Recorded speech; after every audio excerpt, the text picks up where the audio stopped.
विषय क्या हो।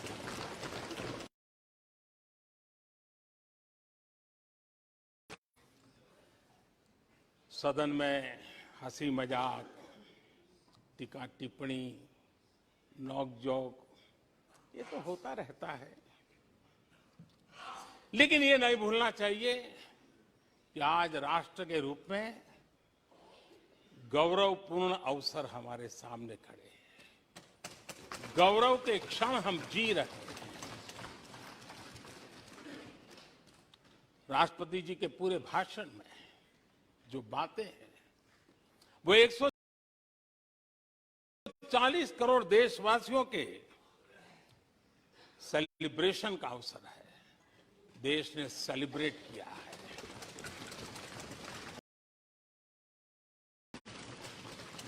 माननीय अध्यक्ष जी, 100 साल में आई हुई ये भयंकर बीमारी, महामारी, दूसरी तरफ युद्ध की स्थिति, बटा हुआ विश्व, इस स्थिति में भी, इस संकट के माहौल में भी देश को जिस प्रकार से संभाला गया है, देश जिस प्रकार से संभला है, इससे पूरा देश आत्मविश्वास से भर रहा है, गौरव से भर रहा है। आदरणीय अध्यक्ष जी, चुनौतियों के बिना जीवन नहीं होता है। चुनौतियां तो आती हैं, लेकिन चुनौतियों से ज्यादा सामर्थ्यवान है 140 करोड़ देशवासियों का जज्बा। 140 करोड़ देशवासियों का सामर्थ्य चुनौतियों से भी ज्यादा मजबूत है, बड़ा है और सामर्थ्य से भरा हुआ है। इतनी बड़ी भयंकर महामारी, बटा हुआ विश्व, युद्ध के कारण हो रहे विनाश, अनेकों देशों में अस्थिरता का माहौल है। कई देशों में भीषण महंगाई है, बेरोजगारी, खाने पीने का संकट, और हमारे अड़ोस पड़ोस में भी देश दुनिया की 5वीं बड़ी अर्थव्यवस्था बना है।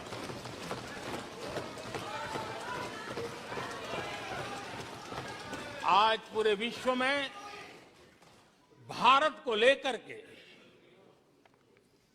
पॉजिटिविटी है, एक आशा है, भरोसा है।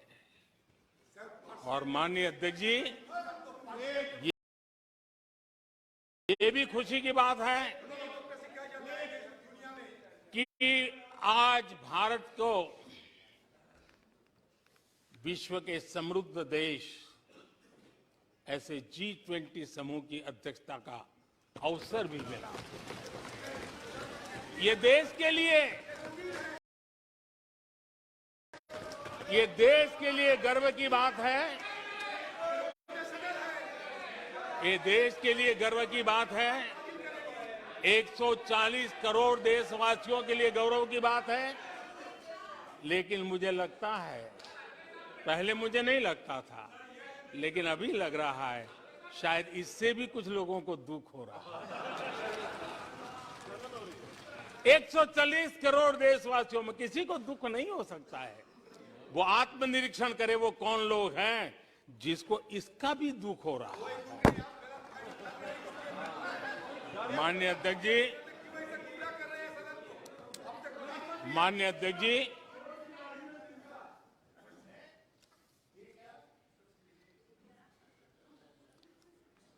आज दुनिया की हर विश्वसनीय संस्था, सारे एक्सपर्ट्स जो वैश्विक प्रवाहों को बहुत गहराई से अध्ययन करते हैं, जो भविष्य का अच्छे से अनुमान भी लगा सकते हैं, उन सबको आज भारत के प्रति बहुत आशा है, विश्वास है और बहुत एक मात्रा में उमंग भी है। और आखिर ये सब क्यों? ऐसे ही तो नहीं है। आज पूरी दुनिया भारत की तरफ इस प्रकार से बड़ी आशा की नजरों से क्यों देख रही है? इसके पीछे कारण है। इसका उत्तर छिपा है भारत में आई स्थिरता में,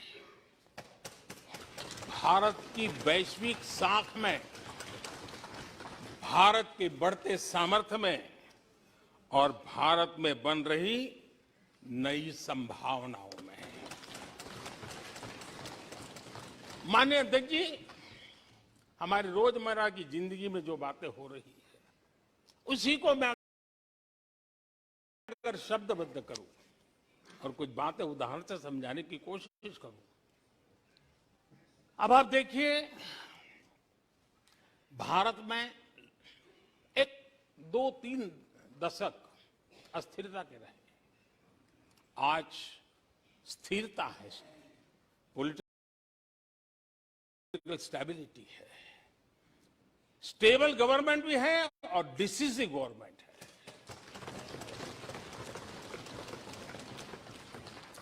और उसका भरोसा स्वाभाविक होता है।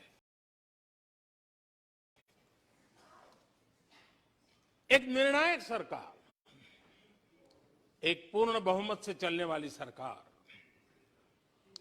वो राष्ट्रहित में फैसले लेने का सामर्थ्य रखती है। और ये वो सरकार है, रिफॉर्म आउट ऑफ कंपल्सन नहीं, रिफॉर्म आउट ऑफ कन्विक्शन हो रहे हैं। और हम इस मार्ग पर हटने वाले नहीं हैं, हम चलते रहेंगे। देश को समय की मांग के अनुसार जो चाहिए वो देते रहेंगे। माननीय अध्यक्ष जी, एक और उदाहरण की तरफ मैं जाना चाहूंगा। इस कोरोना काल में मेड इन इंडिया वैक्सीन तैयार हुई। भारत ने दुनिया का सबसे बड़ा वैक्सीनेशन अभियान चलाया। और इतना ही नहीं, अपने करोड़ों नागरिकों को मुफ्त वैक्सीन के टीके लगाए। इतना ही नहीं, 150 से ज्यादा देशों को इस संकट के समय हमने जहां जरूरत थी वहां दवाई पहुंचाई, जहां जरूरत थी वहां वैक्सीन पहुंचाई। और आज विश्व के कई देश हैं जो भारत के विषय में इस बात पर बड़े गौरव से विश्व के मंच पर धन्यवाद करते हैं, भारत का गौरवगान करते हैं।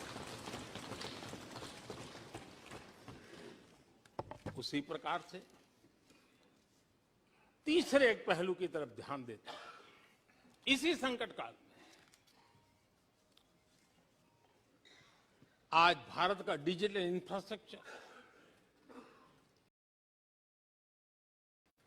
जिस तेजी से डिजिटल इंफ्रास्ट्रक्चर ने अपनी एक ताकत दिखाई है, एक आधुनिकता की तरफ बदलाव किया है, पूरा विश्व इसका अध्ययन कर रहा है। मैं पिछले दिनों G20 समिट में बाली में था।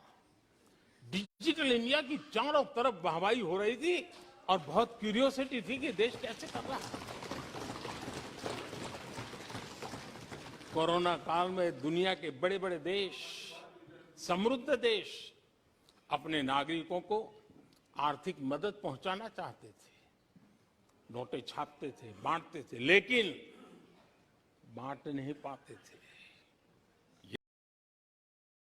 ये देश हैं जो एक फ्रिक्शन ऑफ सेकंड में लाखों करोड़ों रुपए देशवासियों के खाते में जमा करवा चुका है। हजारों करोड़ रुपए ट्रांसफर हो जाते हैं।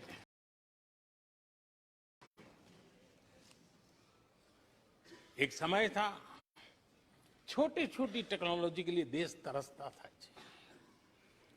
आज देश में बहुत बड़ा फर्क महसूस हो रहा है। टेक्नोलॉजी के क्षेत्र में देश बड़ी ताकत के साथ आगे बढ़ रहा है।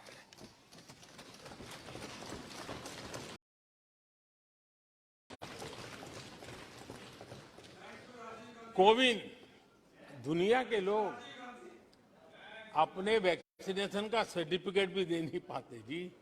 आज वैक्सीन लो, हमारे मोबाइल फोन पर हमारा सर्टिफिकेट दूसरी सेकंड पे अवेलेबल है। ये ताकत हमने दिखाई है। माननीय अध्यक्ष जी,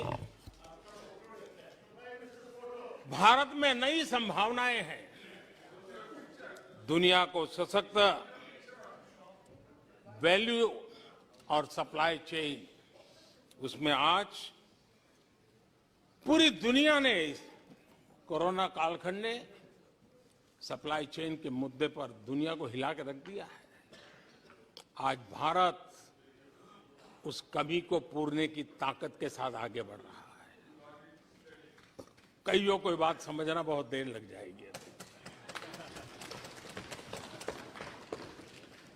भारत आज इसी दिशा में एक मैन्युफैक्चरिंग हब के रूप में उभर रहा है और दुनिया भारत की समृद्धि में अपनी समृद्धि देख रही है।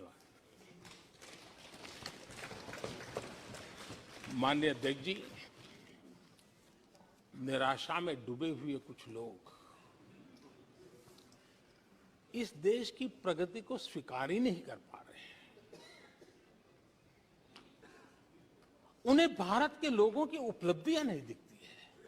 अरे 140 करोड़ देशवासियों के पुरुषार्थ और प्रयास का परिणाम है, जिसके कारण आज दुनिया में डंका बजना शुरू हुआ है।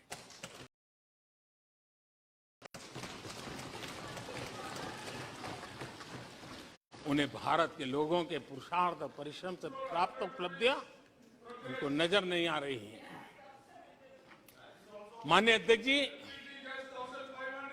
पिछले 9 वर्ष में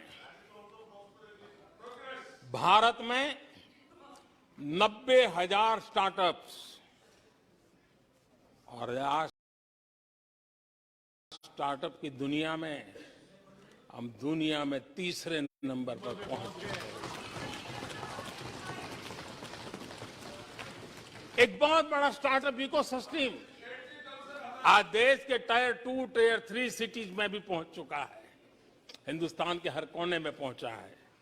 भारत के युवा सामर्थ्य की पहचान बनता जा रहा है।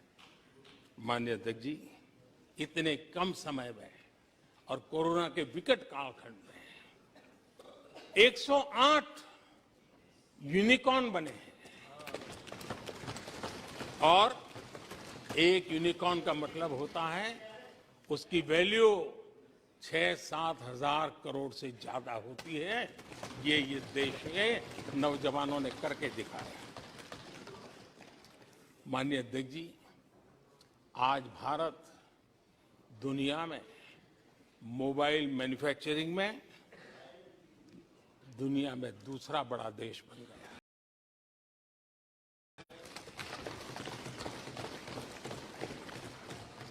घरेलू विमान यात्री डोमेस्टिक एयर ट्रैफिक में आज विश्व में हम तीसरे नंबर पर पहुंच चुके हैं। एनर्जी कंजम्पशन प्रगति के एक मानदंड माना जाता है। आज भारत एनर्जी कंजम्पशन में दुनिया में एक कंज्यूमर के रूप में तीसरे नंबर पर हम पहुंच चुके हैं। रिन्यूएबल एनर्जी की कैपेसिटी में हम दुनिया में चौथे नंबर पर पहुंच चुके हैं। स्पोर्ट्स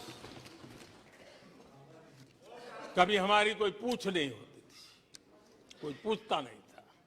आज स्पोर्ट्स की दुनिया में हर स्तर पर भारत के खिलाड़ी अपना रुतबा दिखा रहे हैं। अपना सामर्थ्य जुटाए। एजुकेशन समेत हर क्षेत्र में आज भारत आगे बढ़ रहा है। पहली बार, माननीय अध्यक्ष जी, गर्व होगा, पहली बार हायर एजुकेशन में एनरोलमेंट वालों की संख्या 4 करोड़ से ज्यादा हो गई। इतना ही नहीं, बेटियों की भी भागीदारी बराबर होती जा रही है।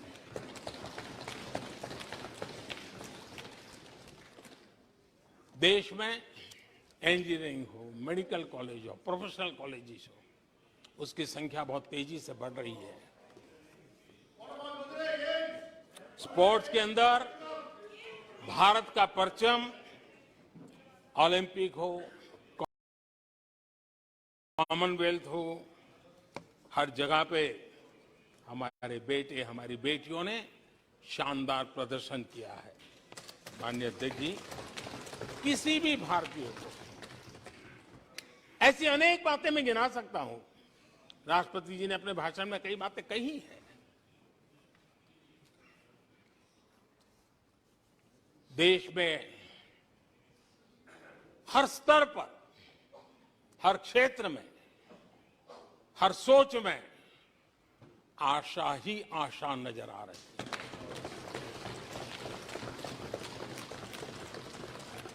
एक विश्वास से भरा हुआ देश है, सपने और संकल्प लेकर के चलने वाला देश है। लेकिन यहां कुछ लोग ऐसे निराशा में डूबे हैं, ऐसे निराशा में डूबे हैं।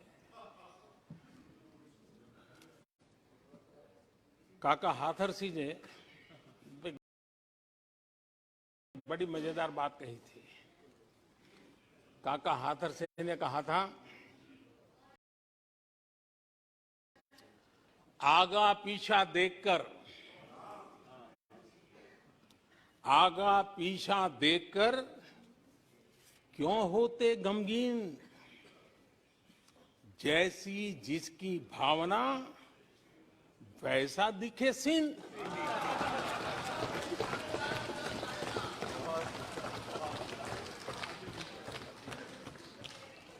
आदरणीय अध्यक्ष जी, आखिर ये निराशा भी ऐसे नहीं आई है।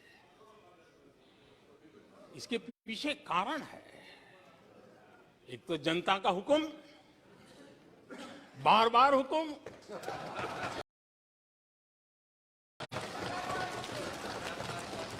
लेकिन साथ साथ इस निराशा के पीछे जो अंतर मन में पड़ी हुई चीज है, जो चैन से सोने नहीं देती है, और क्या है? पिछले 10 साल में, 2014 के पहले, 2004 से 14,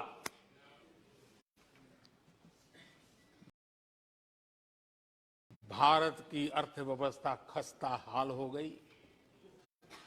निराशा नहीं होगी तो क्या होगा? 10 साल में महंगाई डबल डिजिट रही, महंगाई डबल डिजिट रही। और इसलिए कुछ अगर अच्छा होता है तो निराशा और उभर करके आती है। और जिन्होंने बेरोजगारी दूर करने के वादे किए थे, जिन्होंने बेरोजगारी दूर करने के वादे किए थे,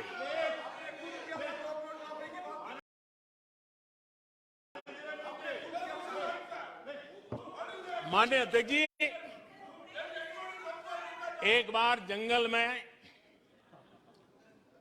2 नौजवान शिकार करने के लिए गए और वो गाड़ी में अपनी बंदूक नीचे उतार करके थोड़ा टहलने लगे। उन्होंने सोचा कि थोड़ा अभी आगे चलना है तो थोड़ा जरा हाथ पैर ठीक कर ले।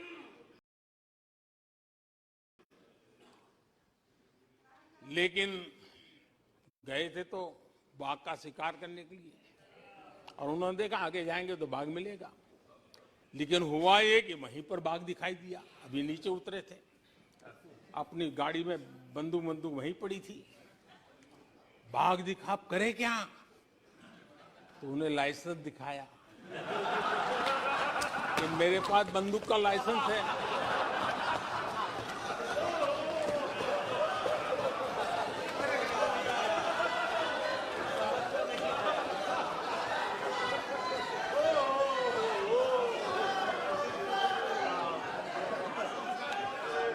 इन्होंने भी बेरोजगारी दूर करने के नाम पर एक कानून दिखाया, वो कानून बना दिया है। ये इनके तरीके से पल्ला झाड़ दिया। 4 से 14 आजादी के इतिहास में सबसे घोटालों का दशक रहा, सबसे घोटाला।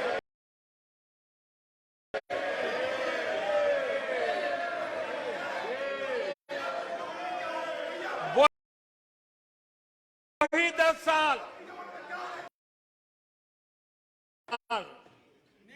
कश्मीर से कन्याकुमारी,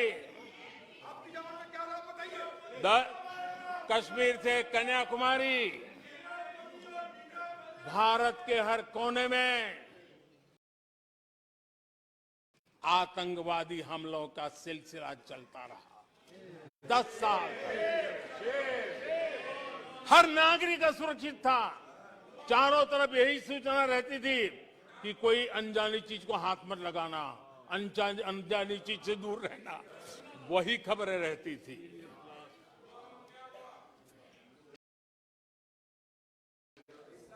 दस साल में जम्मू कश्मीर से लेकर नॉर्थ ईस्ट तक हिंसा ही हिंसा देश का शिकार हो गया था। उस 10 साल में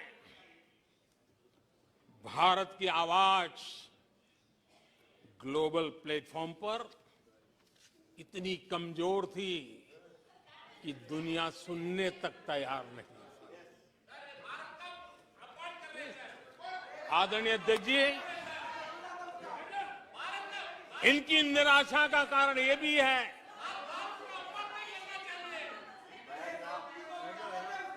आज जब देश की क्षमता का परिचय हो रहा है, 140 करोड़ देशवासियों का सामर्थ्य खिल रहा है, खुल करके सामने आ रहा है। लेकिन देश का सामर्थ्य तो पहले भी था, लेकिन 4 से लेकर 14 तक इन्होंने वो अवसर गंवा दिया। और यूपीए की पहचान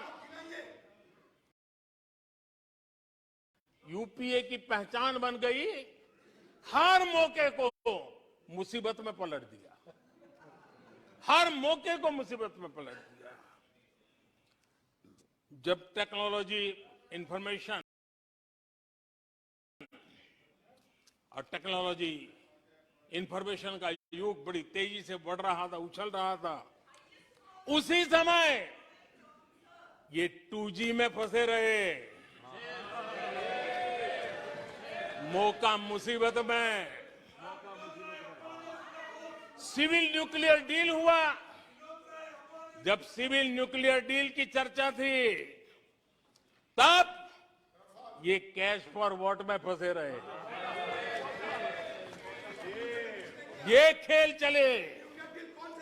आदरणीय अध्यक्ष जी, 2010 में कॉमनवेल्थ गेम्स हुए।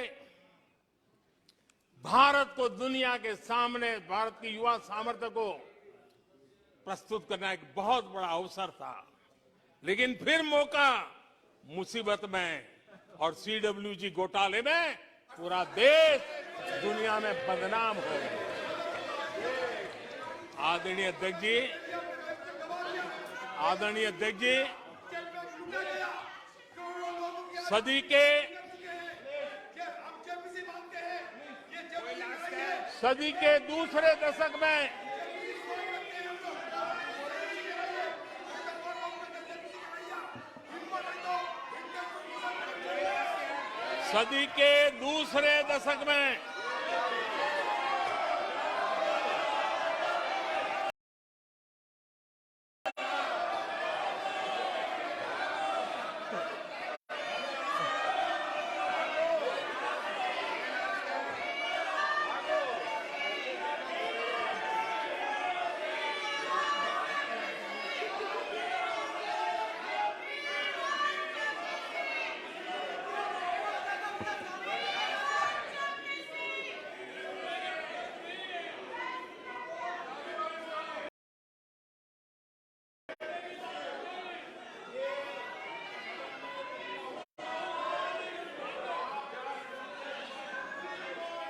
उचित नहीं है। यह संसदीय परंपराओं के अनुरूप नहीं है। आप बिना तथ्यों के बोलते हैं और फिर सुनते नहीं हैं। प्लीज बैठिए। नो, बैठिए, बैठिए। No no no no no. आदरणीय अध्यक्ष जी, ऊर्जा का किसी भी देश के विकास में अपना एक महात्म्य होता है और जब दुनिया में भारत की ऊर्जा शक्ति के उभार की दिशा में चर्चा की जरूरत थी, इस सदी के दूसरे दशक में हिंदुस्तान की चर्चा ब्लैकआउट के नाते हुई। पूरे विश्व में ब्लैकआउट के वो दिन चर्चा के केंद्र में आ गए। कोयला घोटाला चर्चा में आ गया। आदरणीय अध्यक्ष जी, देश पर इतने आतंकी हमले हुए, 2008 के हमले, लेकिन आतंकवाद पर सीना तान कर आंख में आंख मिला करके हमले करने का सामर्थ्य नहीं था। उसे चुनौती को चुनौती देने की ताकत नहीं थी और उसके कारण आतंकवादियों के हौसले बुलंद होते गए और पूरा देश 10 साल तक खून बहता रहा। मेरे देश के निर्दोष लोगों का वो दिन गए थे। आदरणीय अध्यक्ष जी, जब एलओसी एलएसी भारत के सामर्थ्य की ताकत का अवसर रहता था, उस समय डिफेंस डील को लेकर के हेलीकॉप्टर घोटाले और सत्ता को कंट्रोल करने वाले लोगों के नाम उसमें चिन्हित हो गए।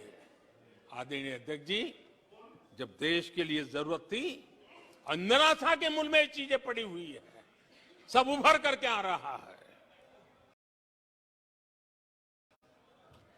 आदरणीय अध्यक्ष जी, इस बात को हिंदुस्तान हर पल याद रखेगा कि 2014 के पहले का जो दशक था, द लॉस्ट डेकेड के रूप में जाना जाएगा। और इस बात को इनकार नहीं कर सकते कि 2030 का जो दशक है, ये इंडिया डेकेड है पूरे विश्व के लिए। आदरणीय अध्यक्ष जी, थैंक यू शशि जी।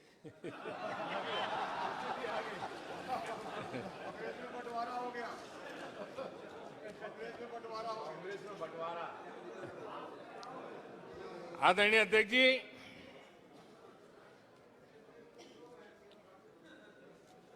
लोकतंत्र में आलोचना का बहुत महत्व मैं मानता हूं और मैं हमेशा मानता हूं कि भारत जो कि मदर ऑफ डेमोक्रेसी है,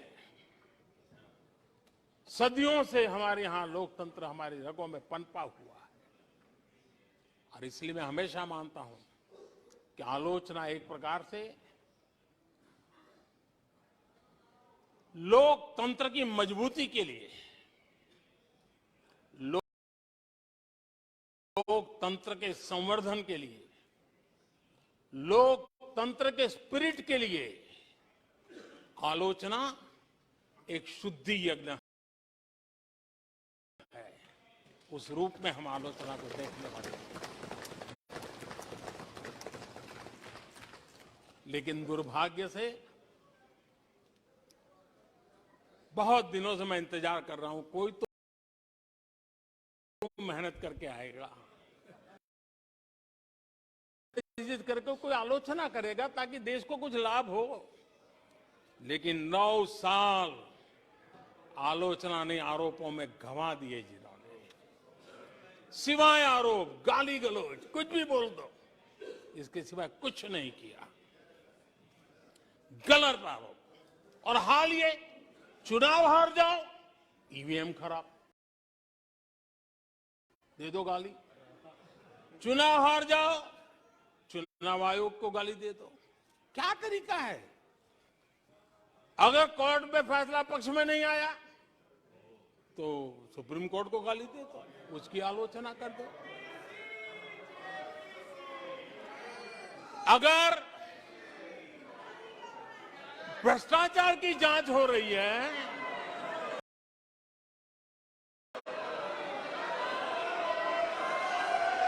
अगर भ्रष्टाचार की जांच हो रही है,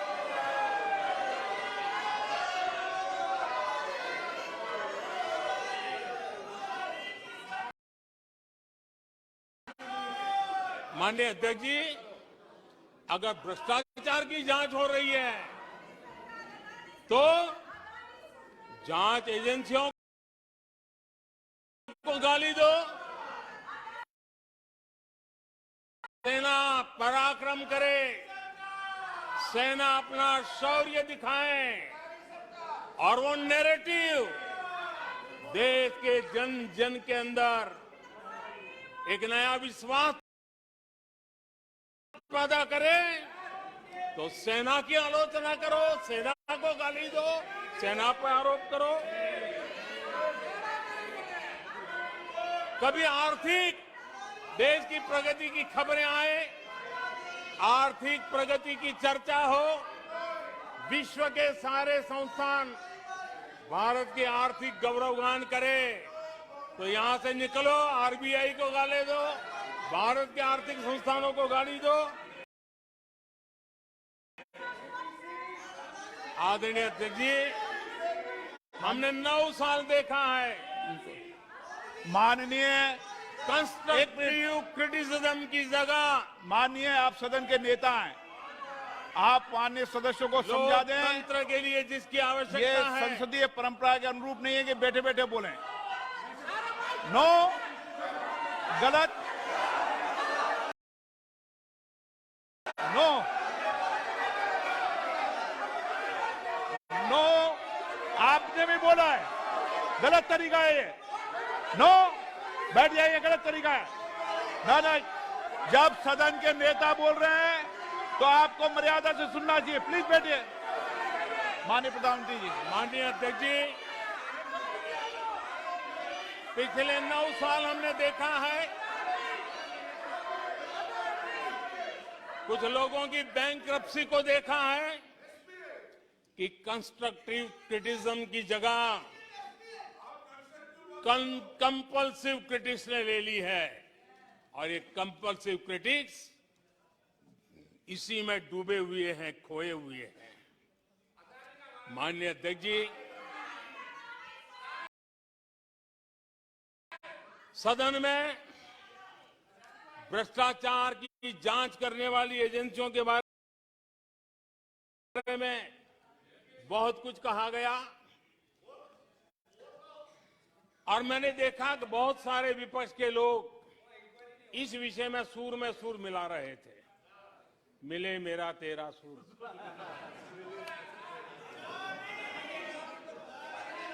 आदरणीय अध्यक्ष जी, मुझे लगता था देश की जनता, देश के चुनाव के नतीजे ऐसे लोगों को जरूर एक मंच पर लाएंगे, लेकिन वो तो हुआ नहीं।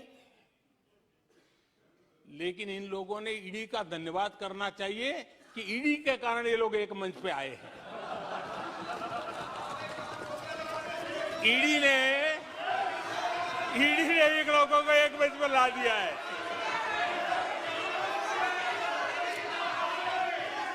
और इसलिए जो काम देश के मतदाता नहीं कर पाए,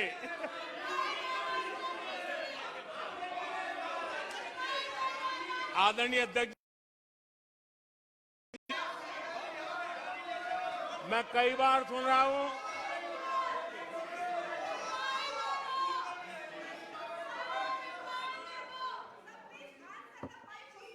माननीय अध्यक्ष जी, मैं कई बार सुन रहा हूं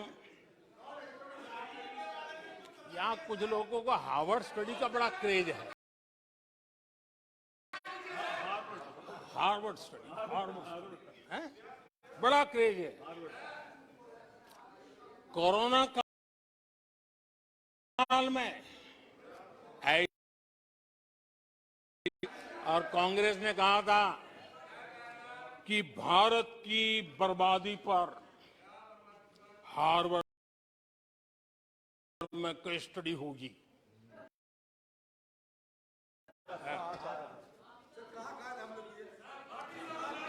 और कल फिर सदन में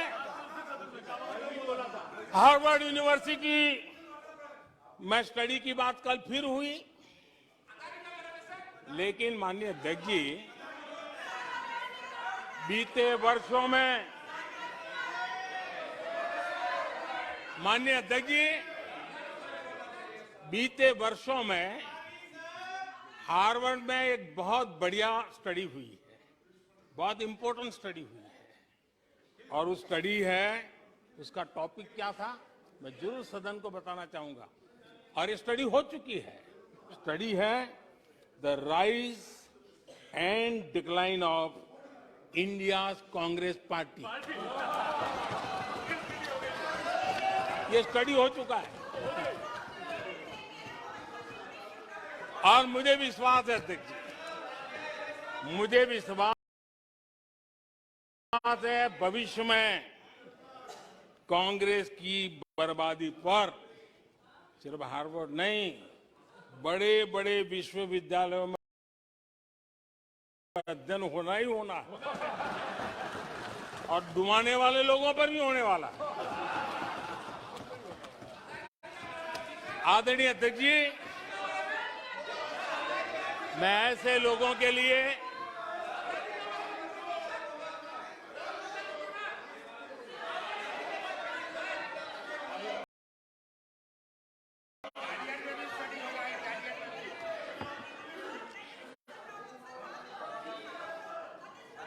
आदरणीय अध्यक्ष जी,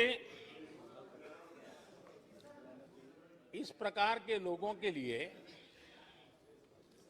दुष्यंत कुमार ने बहुत बढ़िया बात कही है और दुष्यंत कुमार ने जो कहा है बहुत फिट बैठता है। उन्होंने कहा है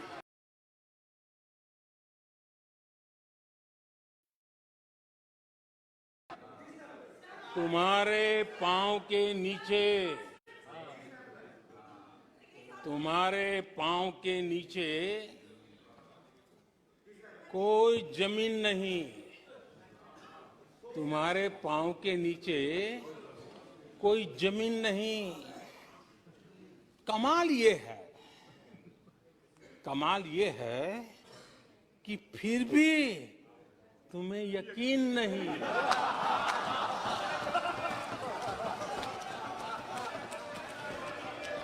माननीय अध्यक्ष जी,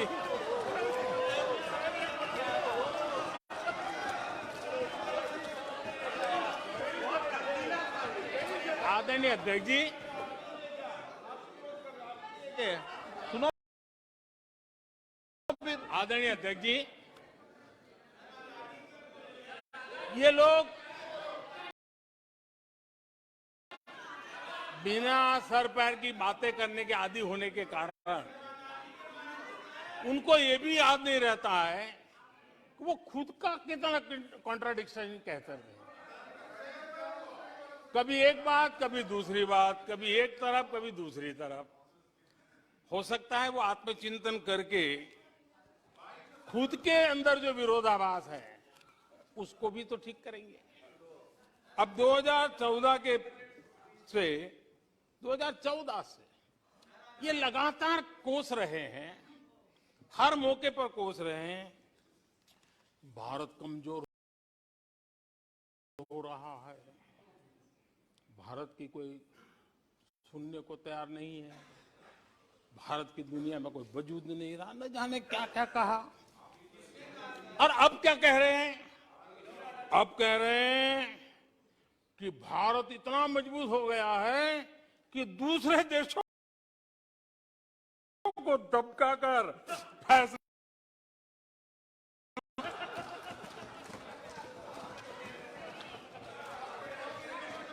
अरे पहले ये तो तय करो भाई कि भारत कमजोर हुआ है कि मजबूत हुआ है।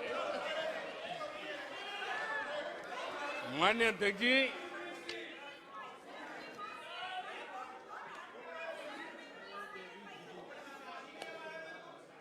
माननीय अध्यक्ष जी, कोई भी जीवंत संगठन होता है, अगर एक जीवंत व्यवस्था होती है, जो जमीन से जुड़ी हुई व्यवस्था होती है, वे जनता जनार्दन में क्या चलता है लोगों के अंदर, उसका चिंतन करता है, उससे कुछ सीखने की कोशिश करता है और अपनी राह भी समय रहते हुए बदलता रहता है। लेकिन जो अहंकार में डूबे होते हैं, जो बस सब कुछ हम ही को ज्ञान है, सब हमारा ये सही सही है, ऐसी जो सोच में जीते हैं, उनको लगता है कि मोदी को गाली दे करके ही हमारा रास्ता निकलेगा, मोदी पर झूठे अनाप शनाप कीचड़ उछाल करके ही रास्ता निकलेगा। अब 22 साल बीत गए, वो गलतफहमी पाल करके बैठे हुए हैं।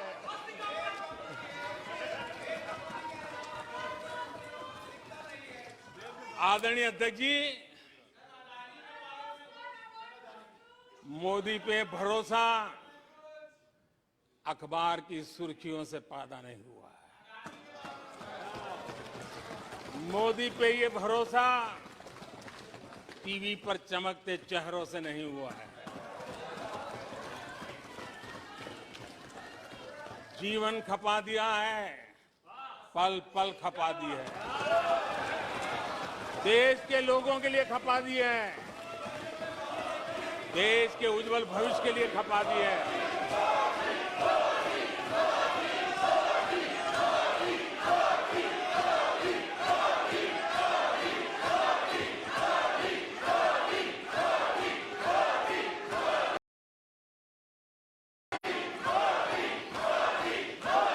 आदरणीय अध्यक्ष जी, आदरणीय अध्यक्ष जी,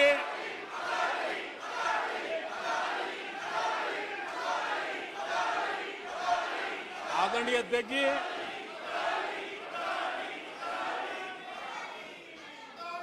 जो देशवासियों का मोदी पर भरोसा है, ये इनकी समझ के दायरे से बाहर है और समझ के दायरे से भी काफी ऊपर है।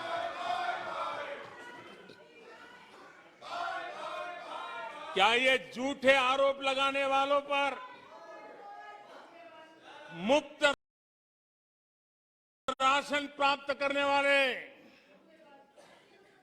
मेरे देश के 80 करोड़ देशवासी क्या कभी उन पर भरोसा करेंगे क्या? आदरणीय अध्यक्ष जी, one nation one ration card देश भर में कहीं पर भी गरीब से गरीब को भी जब राशन मिल जाता है, वो आपकी झूठी बातों पर, आपके गलत गलीच आरोपों पर कैसे भरोसा करेगा? आदरणीय अध्यक्ष जी, जिस किसान के खाते में साल में 3 बार पीएम किसान सम्मान निधि के 11 करोड़ किसानों के खाते में पैसा जमा होते हैं, वो आपकी गालियां, आपके झूठे आरोपों पर विश्वास कैसा करेगा? आदरणीय अध्यक्ष जी, जो कल फुटपाथ पर जिंदगी जीने के लिए मजबूर था, जो झुग्गी झोपड़ी में जिंदगी बसर करता था, ऐसे 3 करोड़ से ज्यादा लोगों को पक्के घर मिले हैं। उनको तुम्हारी ये गालियां, ये तुम्हारे झूठी बातें क्यों वो भरोसा करेगा? अध्यक्ष जी, आदरणीय अध्यक्ष जी, 9 करोड़ लोगों को मुफ्त गैस का कनेक्शन मिला है,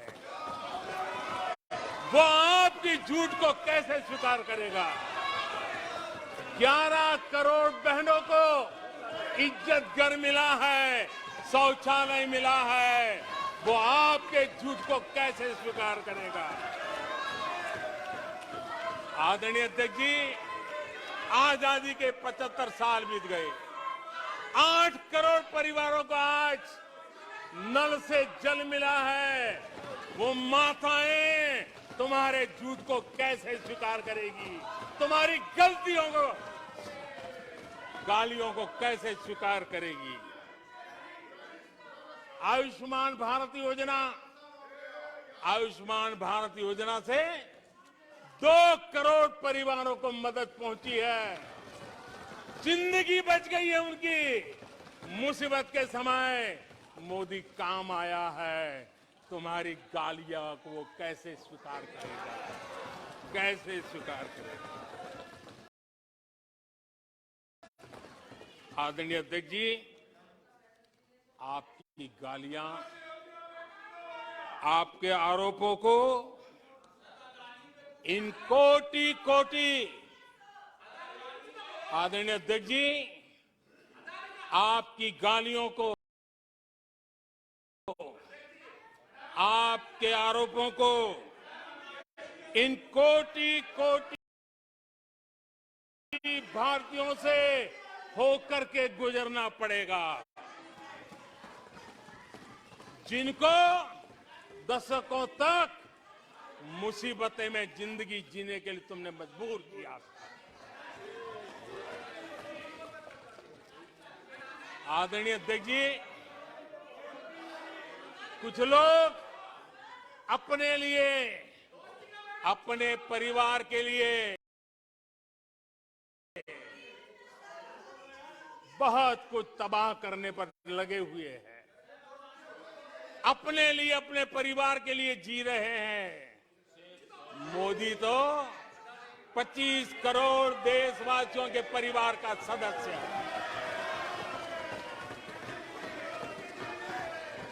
आदरणीय अध्यक्ष जी, 140 करोड़ देशवासियों के आशीर्वाद, ये मेरा सबसे बड़ा सुरक्षा कवच है,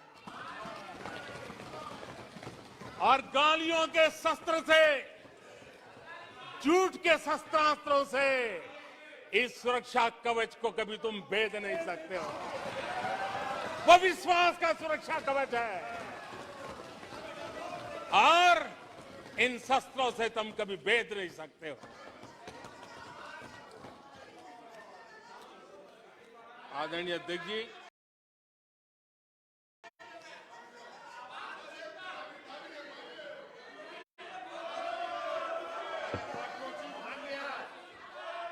आने सदस्य प्लीज, नहीं, ये तरीका उचित नहीं है आपका, कोई तरीका उचित नहीं है। नो, इस तरीके से सदन नहीं चलेगा, मैं आपको बता देता हूं। नो, तरीका गलत है। बैठिए, क्या सदन है, संसद है? बैठकर टिप्पणी करते हैं। सदन के नेता बोलते हैं जब कुछ शांत रखा करो, मर्यादा रखा करो चीजों की।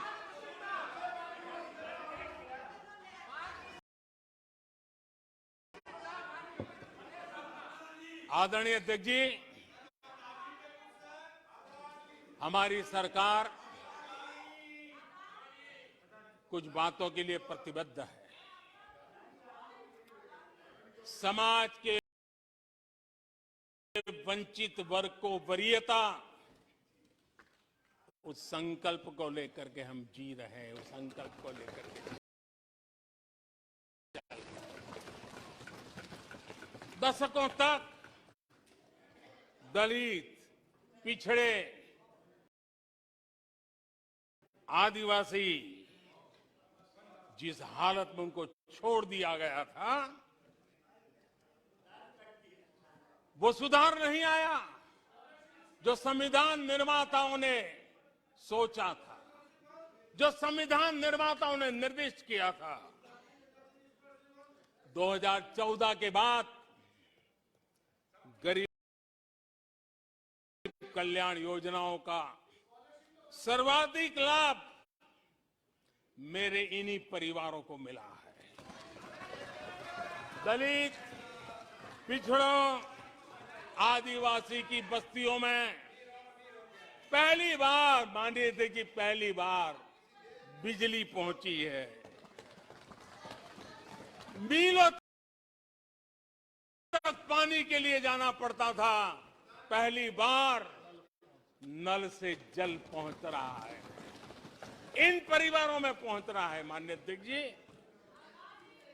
अनेक परिवार, कोटि कोटि परिवार पहली बार पक्के घर में आज जा पाए हैं, वहां रह पाए हैं।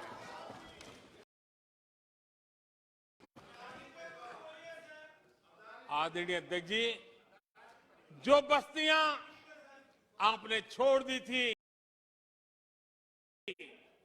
आपके लिए चुनाव के समय जिसकी याद आती थी, आज सड़क हो, बिजली हो, पानी हो, इतना ही नहीं 4G कनेक्टिविटी भी वहां पहुंच रही है। आदरणीय अध्यक्ष जी, पूरा देश गौरव कर रहा है। आज एक आदिवासी राष्ट्रपति के रूप में जब देखते हैं, पूरा देश गौरवगान कर रहा है। आज देश में आदि जाति समूह के नर नारी, जिन्होंने मातृभूमि के लिए जीवन तर्पण कर दिए, आजादी के जंग का नेतृत्व किया, उनका पुण्य स्मरण आज हो रहा है और हमारे आदिवासियों का गौरव दिवस मनाया जा रहा है। और हमें गर्व है कि ऐसी महान हमारे आदिवासी परंपरा के प्रतिनिधि के रूप में एक महिला देश का नेतृत्व कर रही है, राष्ट्रपति के रूप में काम कर रही है। हमने उनका हक दिया है।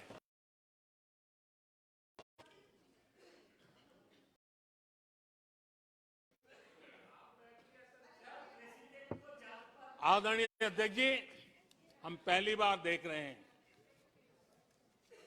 एक बात ये भी सही है, हम सबका समान अनुभव है, सिर्फ मेरा ही ऐसा है ऐसा नहीं, आपका भी है। हम सब जानते हैं कि जब मां सशक्त होती है तो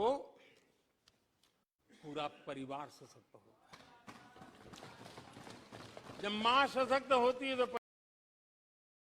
परिवार सशक्त होता है, परिवार सशक्त होता है तो समाज सशक्त होता है, और तभी जाकर के देश सशक्त होता है। और मुझे संतोष है कि माताएं, बहनों, बेटियों को सबसे ज्यादा सेवा करने का सौभाग्य हमारी सरकार को मिला है। हर छोटी मुसीबत को दूर करने का प्रामाणिक पूर्वक प्रयास किया है, बड़ी संवेदनशीलता के साथ उस पर हमने ध्यान केंद्रित किया है।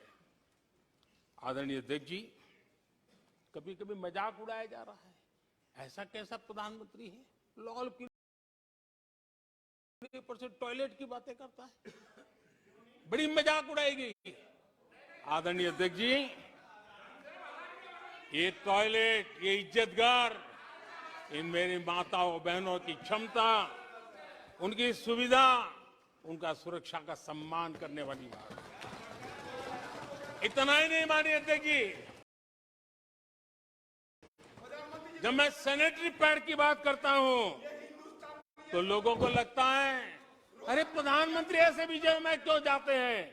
माननीय अध्यक्ष जी, सैनिटरी पैड्स के अभाव में गरीब बहन बेटियों के अपमान सहती थी, बीमारियों का शिकार हो जाती थी। माताओं बहनों को धुएं में दिन के कई घंटे बिताने पड़ते थे,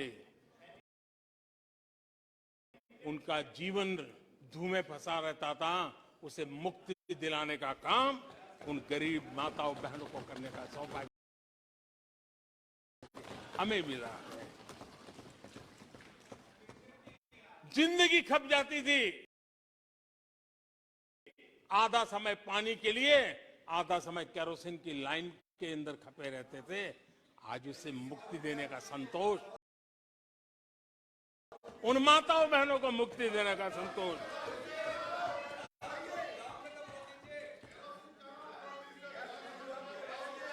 माननीय अध्यक्ष जी, जो पहले चलता था अगर वैसा ही हम चलने देते, शायद कोई हमें सवाल भी नहीं पूछता कि मोदी जी ये क्यों नहीं किया, वो क्यों नहीं किया, क्योंकि देश को आपने ऐसी स्थिति में ला दिया था कि इससे बाहर निकल ही नहीं सकता था। वैसी निराशा में देश को झोंक कर रखा हुआ था। हमने उज्ज्वला योजना से धुएं से मुक्ति दिलाई, जल जीवन से पानी दिया, बहनों के सशक्तिकरण के लिए काम किया। 9 करोड़ बहनों को सेल्फ हेल्प ग्रुप, स्वयं सहायता समूह से जोड़ना, माइनिंग से लेकर के डिफेंस तक आज माताओं बहनों को, बेटियों को अवसर खोल दिए हैं। ये खोलने का काम हमारी सरकार ने किया है। आदरणीय अध्यक्ष जी, इस बात को हम याद करें, वोट बैंक की राजनीति ने देश के सामर्थ्य को कभी कभी बहुत बड़ा गहरा धक्का पहुंचाया है, और उसी का परिणाम है कि देश में जो होना चाहिए, जो समय पे होना चाहिए था, उसमें काफी आप देखिए, मध्यम वर्ग लंबे समय तक मध्यम वर्ग को पूरी तरह नकार दिया गया, उसकी तरफ देखा तक नहीं गया। एक प्रकार से वो मान के चला कि हमारा कोई नहीं, अपने बलबूते पर जो हो सकता है करते चलो। वो अपनी पूरी शक्ति बेचारा खपा देता था। लेकिन हमारी सरकार, एनडीए सरकार ने मध्यम वर्ग की ईमानदारी को पहचाना है, उन्हें सुरक्षा प्रदान की है, और आज हमारा परिश्रमी मध्यम वर्ग देश को नई ऊंचाई पर ले जा रहा है। सरकार के विभिन्न योजनाओं से मध्यम वर्ग को कितना लाभ हुआ है, माननीय अध्यक्ष जी, मैं उदाहरण देता हूं। 2014 से पहले जीबी डेटा, क्योंकि आज युग बदल चुका है, ऑनलाइन दुनिया चल रही है, हर एक के हाथ में मोबाइल पड़ा हुआ है, कुछ लोगों के जेब फटे हुए हो तो भी मोबाइल तो होता ही है। आदरणीय अध्यक्ष जी, 2014 के पहले जीबी डेटा की कीमत 250 रुपया, आज सिर्फ 10 रुपया, आज सिर्फ 10 रुपया। आदरणीय अध्यक्ष जी, एवरेज हमारे देश में एक नागरिक एवरेज 20 जीबी का उपयोग करता है। अगर उस हिसाब को मैं लगाऊं तो एवरेज एक व्यक्ति का 5,000 रुपया बचता है। आदरणीय अध्यक्ष जी, 5,000 रुपया बचता है। आदरणीय अध्यक्ष जी, जन औषधि स्टोर आज पूरे देश में आकर्षण का कारण बने हैं, क्योंकि मध्यम वर्ग का परिवार उसको, अगर परिवार में सीनियर सिटीजन है, डायबिटीज जैसी बीमारी है तो 1000, 2000, 2500, 3000 की दवाई हर महीना लेनी पड़ती है। जन औषधि केंद्र में जो दवाई बाजार में 100 रुपए में मिलती है, जन औषधि में 10 रुपए, 20 रुपए में मिलती है। आज 20,000 करोड़ रुपया मध्यम वर्ग का जन औषधि के कारण बचा है। माननीय अध्यक्ष जी, हर मध्यम वर्गीय परिवार की एक सपना रहता है खुद का घर बने, और अर्बन इलाके में होम लोन के लिए बड़ी व्यवस्था करने का काम हमने किया, और रेरा का कानून बनाने के कारण जो कभी इस प्रकार के तत्व मध्यम वर्ग की मेहनत की कमाई को सालों तक डुबो कर रख देते थे, उसमें से मुक्ति दिला करके उसको एक नया विश्वास देने का काम हमने किया, और उसके कारण खुद का घर बनाने की उसकी सहूलियत बढ़ गई है। आदरणीय अध्यक्ष जी, हर मध्यम वर्गीय परिवार को अपने बच्चों के भविष्य के लिए, उसके उच्च शिक्षा के लिए उसके मन में एक रहता है, मंसूबा रहता है। वो चाहता है आज जितनी मात्रा में मेडिकल कॉलेजेस हो, इंजीनियरिंग कॉलेज हो, प्रोफेशनल कॉलेजों की संख्या बढ़ाई गई है, सीटें बढ़ाई गई हैं, उसने मध्यम के एस्पिरेशन को बहुत उत्तम तरीके से एड्रेस किया है। उसको विश्वास होने लगा है कि उनके बच्चों का उज्जवल भविष्य निर्धारित है। आदरणीय अध्यक्ष जी, देश को आगे बढ़ाना है तो भारत को आधुनिकता की तरफ गए बिना कोई चारा नहीं, और समय की मांग है कि अब समय नहीं गवा सकते, और इसलिए हमने इंफ्रास्ट्रक्चर की तरफ बहुत बड़ा ध्यान दिया है। और ये भी माने, स्वीकार होगा, भारत की एक जमाने में पहचान थी गुलामी के कालखंड के पहले।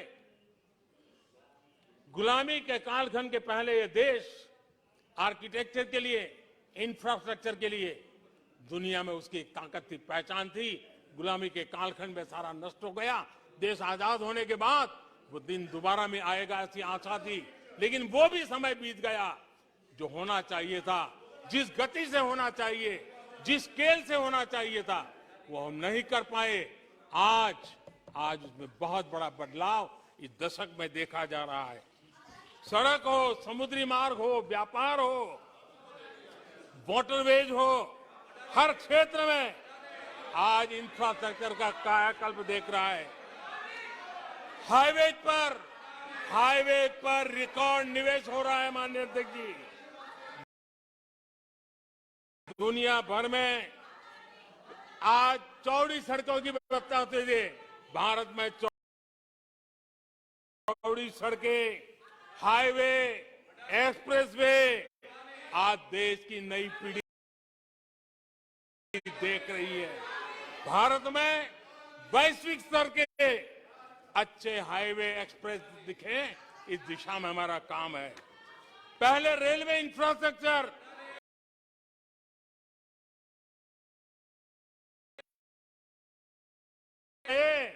उसी पर भी हम बैठे रहे, उसी को हमने अच्छा मान लिया, गाड़ी चलती थी। आदरणीय अध्यक्ष जी, वो समय था, आदरणीय अध्यक्ष जी, वो समय था जिस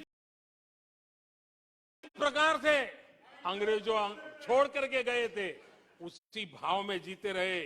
और रेलवे की पहचान क्या बन गई थी? रेलवे यानी धक्का मुक्की, रेलवे यानी एक्सीडेंट, रेलवे यानी लेट लतीफ। यही यानी एक स्थिति थी।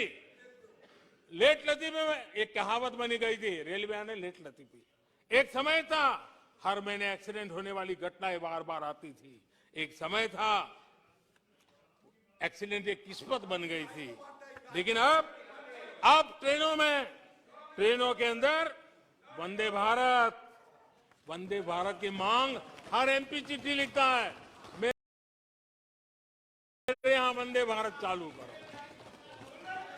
आज रेलवे स्टेशनों का कायाकल्प हो रहा है, आज एयरपोर्ट का कायाकल्प हो रहा है। 70 साल में 70 एयरपोर्ट, 70 साल में 70 एयरपोर्ट।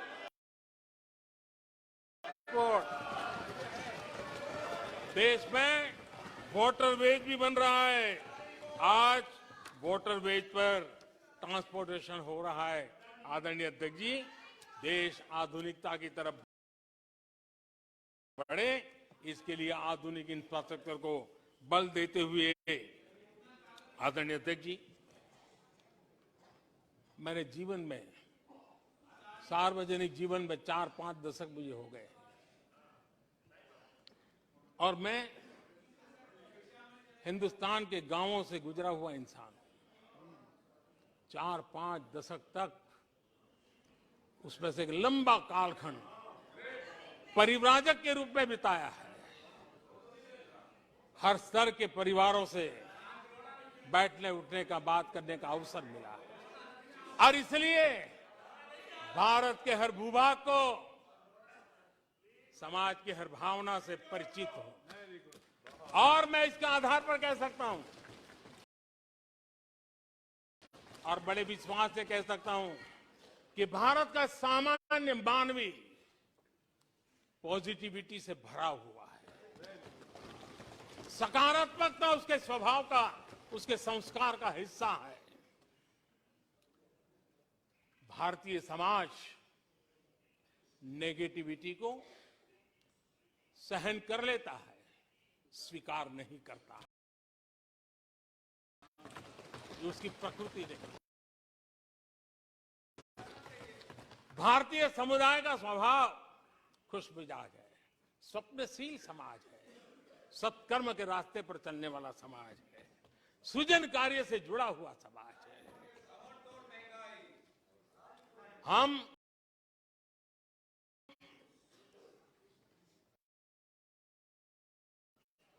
जो लोग सपने लेकर के बैठे हैं कि कभी यहां बैठते थे, फिर कभी मौका मिलेगा, ऐसे लोग जरा 50 बार सोचें, अपने तौर तरीकों पर जरा पुनर्विचार करें। लोकतंत्र में आपको भी आत्मचिंतन करने की आवश्यकता है। आधार आज डिजिटल लेन देन का सबसे बड़ा महत्वपूर्ण अंग बन गया। आपने उसको भी निराधार करके रख दिया था, अब उसके भी पीछे पड़ गए थे। उसको भी रोकने के लिए कोर्ट कचहरी तक को छोड़ा नहीं था। जीएसटी को न जाने क्या क्या कह दिया गया, पता नहीं, लेकिन आज हिंदुस्तान की अर्थव्यवस्था को और सामान्य मानवी को जीवन सुगम बनाने में जीएसटी ने एक बहुत बड़ी भूमिका अदा की। वो जमा एचएएल को कितनी गालियां दी गई, किस प्रकार से बड़े बड़े फोरम का मिसयूज किया गया। आज एशिया का सबसे बड़ा हेलीकॉप्टर बनाने वाला हब बन चुका है, जहां से तेजस हवाई जहाज सैकड़ों की संख्या में बन रहे हैं। भारतीय सेना के हजारों करोड़ रुपए का ऑर्डर आज एचएएल के पास है। भारत के अंदर आज वाइब्रेंट डिफेंस इंडस्ट्री आगे आ रही है। आज भारत डिफेंस एक्सपोर्ट करने लगा है। माननीय अध्यक्ष जी, हिंदुस्तान के हर नौजवान को गर्व होता है, निराशा में डूबे हुए लोगों से अपेक्षा नहीं है। आदरणीय अध्यक्ष जी, आप जानते हैं भली भांति, समय सिद्ध कर रहा है, जो कभी यहां बैठते थे वो वहां जाने के बाद भी फेल हुए हैं। वहां जाने के बाद भी फेल हुए और देश पास होता जा रहा है, डिस्टिंक्शन पे जा रहा है। और इसलिए समय की मांग है कि आज निराशा में डूबे हुए लोग थोड़ा स्वस्थ मन रख के आत्मचिंतन करें। आदरणीय अध्यक्ष जी, यहां जम्मू कश्मीर की भी चर्चा हुई, जम्मू कश्मीर की भी चर्चा हुई, और जो अभी अभी जम्मू कश्मीर घूम कर गए उन्होंने देखा होगा कितने आन बान शान के साथ आप जम्मू कश्मीर में जा सकते, घूम सकते, फिर सकते।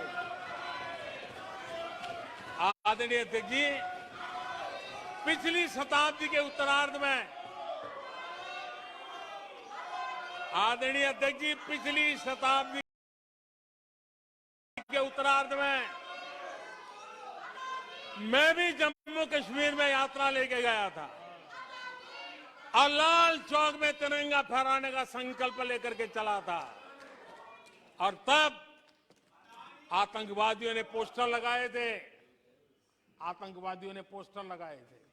उस समय, और कहा था कि देखते हैं किसने अपनी मां का दूध पिया है जो लाल चौक में आके तिरंगा फहराता है। पोस्टर लगे थे। और उस दिन 24 जनवरी थी। मैंने जम्मू के अंदर बड़ी सभा में कहा था, अध्यक्ष जी मैं पिछली शताब्दी की बात कर रहा हूं, और तब मैंने कहा था आतंकवादी कान खोल करके सुन ले। उस दिन मैंने कहा था आतंकवादी कान खोल करके सुन ले। 26 जनवरी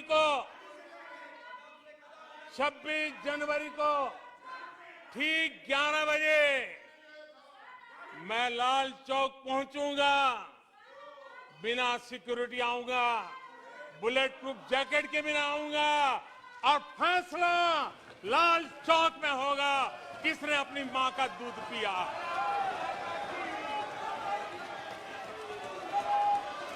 वह समय था माननीय अध्यक्ष जी। और जब श्रीनगर के लाल चौक में तिरंगा फहराया, उसके बाद मैंने मीडिया के लोग पूछने लगे। मैंने कहा था कि आमतौर पर तो 15 अगस्त और 26 जनवरी को जब भारत का तिरंगा लहराता है तो भारत के आयुध, भारत के बारूद सलामी देते हैं, आवाज करके देते हैं। मैंने कहा आज जब मैं लाल चौक के अंदर तिरंगा फहरा हूं, दुश्मन देश का बारूद भी सलामी कर रहा है, गोलियां चला रहा था, बंदूकें बम फोड़ रहा था। आदरणीय अध्यक्ष जी, आज जो शांति आई है, आज चैन से जा सकते हैं, सैकड़ों की तादाद में जा सकते हैं। ये माहौल और पर्यटन की दुनिया में कई दशकों के बाद सारे रिकॉर्ड जम्मू कश्मीर ने तोड़े हैं। आज जम्मू कश्मीर में लोकतंत्र का उत्सव मनाया जा रहा है। आदरणीय अध्यक्ष जी, आज जम्मू कश्मीर में हर घर तिरंगा का सफल कार्यक्रम होते हैं। मुझे खुशी है, कुछ लोग हैं जो कभी कहते थे तिरंगे से शांति बिगड़ने का खतरा लगता था। कुछ लोगों को ऐसा कहते थे कि तिरंगे से जम्मू कश्मीर में शांति बिगड़ने का खतरा लगता था। वक्त देखिए, वक्त का मजा देखिए, अब वो भी तिरंगा यात्रा में शरीक हो रहे हैं।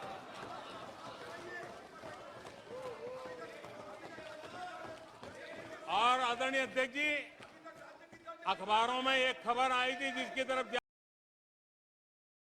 नहीं गया होगा। आदरणीय अध्यक्ष जी, उसी समय अखबारों में एक खबर आई थी क्योंकि लोग टीवी में चमकने की कोशिश में लगे थे, लेकिन उसी समय श्रीनगर के अंदर दशकों बाद थिएटर हाउसफुल चल रहे थे।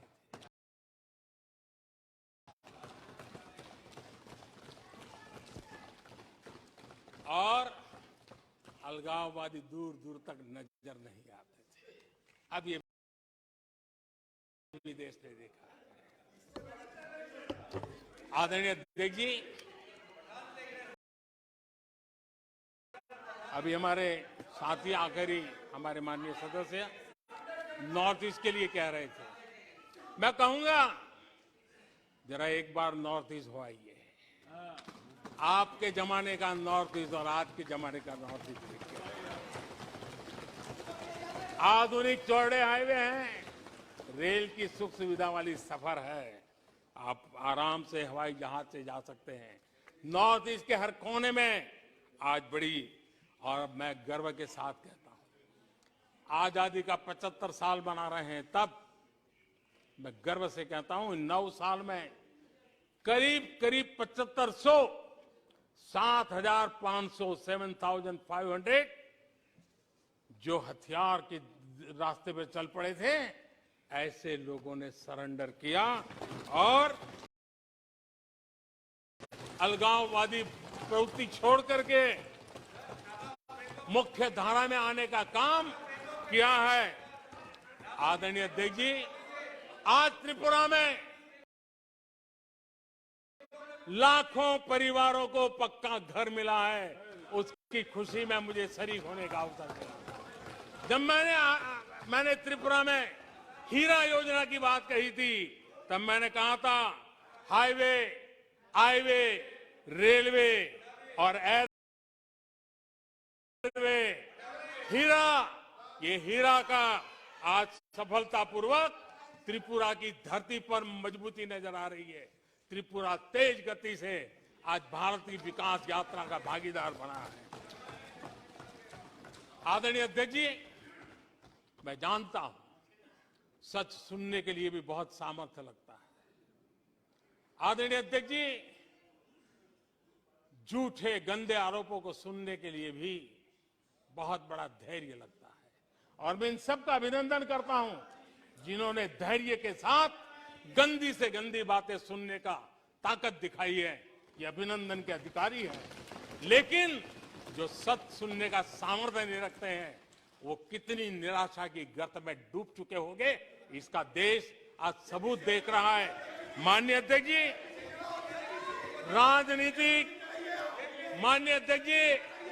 राजनीतिक मतभेद हो सकते हैं, विचारधाराओं में मतभेद हो सकते हैं, लेकिन ये देश अजरा अमर है। आओ हम चल पड़े 2047 आजादी के 100 साल मनाएंगे, एक विकसित भारत बना के रहेंगे, एक सपना लेकर के चले, एक संकल्प लेकर के चले, पूरे सामर्थ्य के साथ चले। और जो लोग बार बार गांधी के नाम पर रोटी खिलाते हैं, उनको मैं कहना चाहता हूं, एक बार गांधी को पढ़ ले, एक बार महात्मा गांधी को पढ़े। महात्मा, अगर आप अपने कर्तव्यों को पालन करोगे तो दूसरे के अधिकारों की रक्षा उसमें निहित है। आज कर्तव्य और अधिकार के बीच में भी लड़ाई देख रहे हैं। ऐसी नासमझी शायद देश ने पहली बार देखी होगी। और इसलिए माननीय अध्यक्ष जी, मैं फिर एक बार आदरणीय राष्ट्रपति जी को अभिनंदन करता हूं, राष्ट्रपति जी का धन्यवाद करता हूं, और देश आज यहां से एक नए उमंग, नए विश्वास, नए संकल्प के साथ चल पड़ा है। बहुत बहुत धन्यवाद। धन्यवाद। प्रस्ताव पर सदस्यों के अनेक संशोधन प्रस्ताव किए गए। सभा की सहमति हो तो मैं सभी संशोधनों एक साथ सभा के मतदान के लिए रखता हूं। धन्यवाद। प्रस्ताव पर सदस्यों ने अनेक संशोधन प्रस्तुत किए। अब मैं संशोधनों को एक साथ सभा में मतदान करता हूं। प्रश्न है कि माननीय सदस्यों द्वारा प्रस्तुत सभी संशोधन स्वीकृत किया जाए। जो सदस्य पक्ष में हाँ गए, जो सदस्य विरोध में ना गए, मेरे विचार में निर्णय ना वालों के प्रश्न प्रसाद स्वीकृत हुआ। प्लीज बैठिए, प्लीज बैठिए। देखिए माननीय सर, प्लीज एक मिनट बैठिए, एक मिनट बैठे साहब, एक मिनट बैठो पहले आप, एक मिनट बैठिए आप प्लीज। 1 minute sitting. मैंने कल सभी मान्य सदस्यों ने एक minute Adhir Ranjan ji please please एक मिनट सुनिए बात।